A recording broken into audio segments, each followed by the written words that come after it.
10 years ago tonight, Kansas City faced an unforgettable tragedy. When two walkways collapsed inside the Hyatt Hotel, Kansas City's disaster plan was put to the ultimate test. Tonight, Health Watch reporter Kelly Ackerman looks at the lessons the medical community learned from the Hyatt disaster from the perspective of a doctor who was there.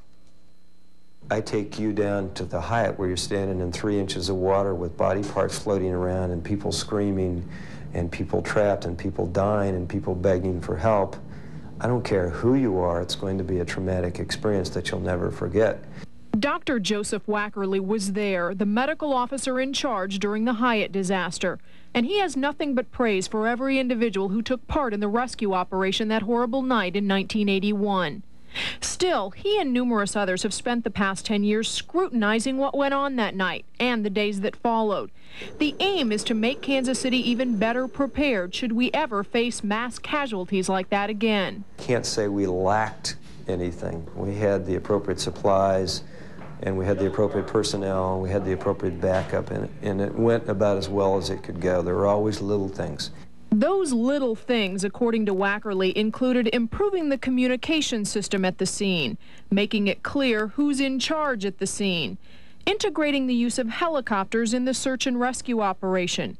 And the biggest change Wackerly takes credit for is the extensive stress training now in place for emergency workers to prepare them for the emotional trauma they face in a disaster.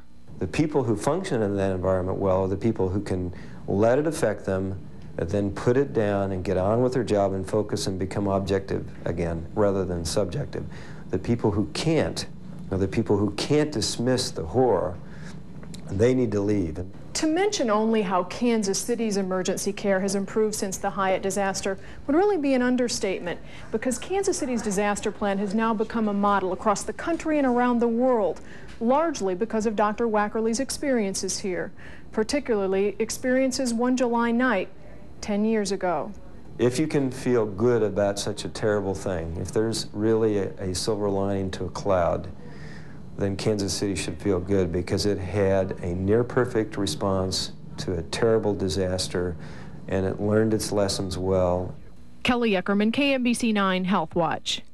Dr. Wackerly has just returned from the Middle East, where he is using his expertise in emergency medicine to help Kuwait rebuild its medical system.